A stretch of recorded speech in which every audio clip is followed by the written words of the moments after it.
गांव का एक कोना था जहां एक गरीब किसान रामू अपनी जिंदगी की जंग लड़ रहा था।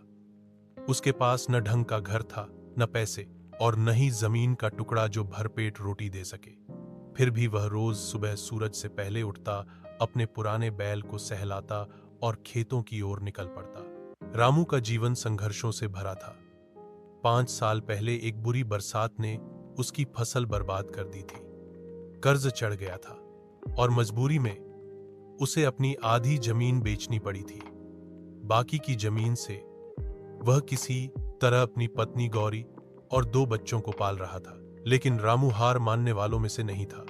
गांव के लोग अक्सर कहते, रामू, अब खेती में कुछ नहीं रखा, शहर जा, मजदूरी कर। मगर रामू की आंखों में अपनी जमीन के लिए मोह था, जैसे कोई मां से बिछड़ने को तैयार न हो। एक दिन सरकार की तरफ से गांव में एक अधिकारी आया और उसने किसानों को प्राकृतिक खेती, ऑर्गेनिक फार्मिंग के बारे में बताया। गांव के ज्यादातर लोग हौस पड़े, लेकिन रामू ने ठान लिया कि वह इसे अपनाएगा।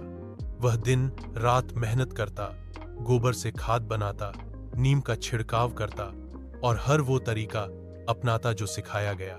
लोग फिर हौसते, पगला गया है रामू, बिना खाद पानी के खेती करेगा। लेकिन रामू को अपने ख्वाब पर भरोसा था। मौसम ने भी इस बार साथ दिया। समय पर बारिश हुई और रामू की फसल लहलहा उठी। उसका गेहूं, मूली और सरसों बाकी सभी से ज्यादा अच्छी निकली। जब वह अपनी उपज लेकर मंडी गया तो शहर के एक व्यापारी ने ऑर्गेनिक फार्म प्रोड्यूस के अच्छे दाम दिए। रामू की मेहनत रंग लाई। उसने कर्ज चुका दिया, बच्चों को स्कूल में भर्ती कराया और अपनी बीमार पत्नी का इलाज करवाया।